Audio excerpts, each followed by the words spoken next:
So do you employ staff, or does that work through the kind of the practice itself?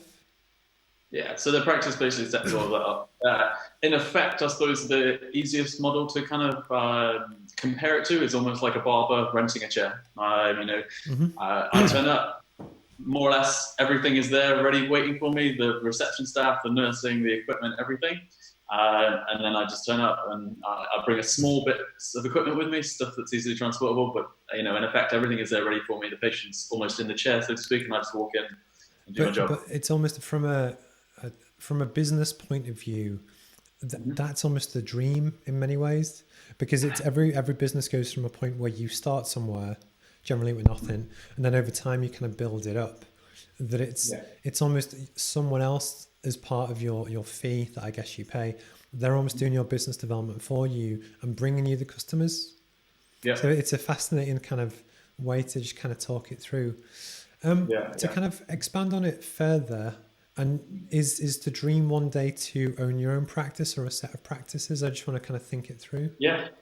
Um, and I think so. Yeah, at some point, it's one of those things that is for me is a little bit later, or potentially a much later down the line type of thing. Yeah, I yeah. know for a lot of dentists it is to go in and buy Almost your like own we're both practice. young, so we've got time. Yeah, I kind of have other things, other aspirations that I want to do before I do that.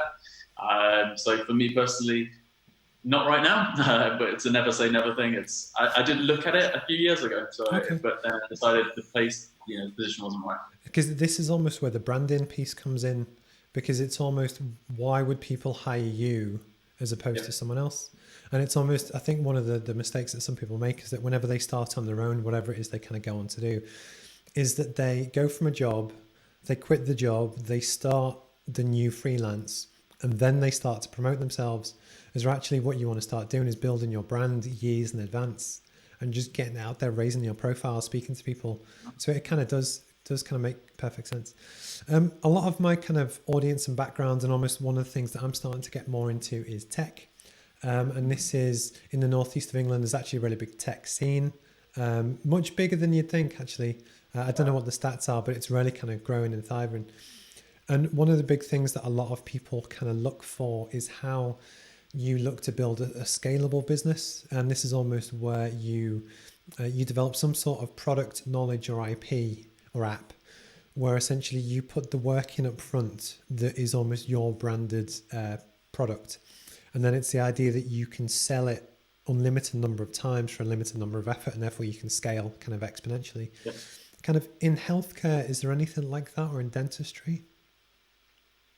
To scale like that, I think probably as an individual, it's a little bit more difficult because obviously we are one-to-one basis, so I can't scale myself. I'd love to and make a lot more money Because that I way. think from when I've followed some of your kind of Instagram feeds, but you Yeah, have, and I might get this wrong, there's yeah, dentists that teach other dentists how to do like photography. Is that right? yeah, yeah. So that is a scalable thing. That courses are a big sort of avenue outside of dentistry. Obviously, development of materials and equipment and stuff. So yeah, I know there's quite a few dentists that have that do things like that, or work with manufacturers to develop new products and things like that. Interesting. Like I said, the photography and the courses, that's a huge thing now. Probably COVID has probably helped some of that as well, because a lot of people have the time to develop those things now, and people, a lot of webinars are going out and putting information and stuff out, so that's going to Because help it's, accelerate a lot of those things. but it's almost based on that. So before we came on, and again, I've known Jake for a while, I was showing him some of my setup that when lockdown happened, I knew I owned some of the kit, because actually I started my first photography company when we first met. So like 2008, 2009. So I've known how to do it for a while. But then a lot of the kind of business education stuff to help teach people how to grow and sell their companies is what I do day to day. So again, part of what I'm looking at is how do I do that? And now it's me adapting to do it from home. But one of the things I'm looking at is almost how can I, with the book, make packages, make it available. And for me, it's almost trying to, I want to create the world's best value training course. And this is to help people from all different sectors just make that next step. But it's almost my learning curve, probably a year before I even try and commercialize it, is this. It's one-to-one kind of stuff. And again, on the kind of the webinars and different things, it's almost, I want as a branding point of view to try and get the quality as good as possible. So I imagine for like a dentist, probably what would you say is the biggest buying driver for a customer? In terms of patients, you mean? Yeah, so when they're looking for a dentist, I'm Yeah. guessing trust is something that you're really trying to get across. Yeah, I think trust is probably the biggest thing. I think that's what makes or breaks all dental relationships. Yeah, Everyone talks about that rapport that you build up with your patient, because things are inevitably going wrong or going to go wrong. Stuff's going to go badly in dentistry, is in all healthcare. So that trust is, I think, key, because if someone doesn't trust you, we're in a very personal, intimate business where in your face, and that's a really bad joke, but we are really, really in your face.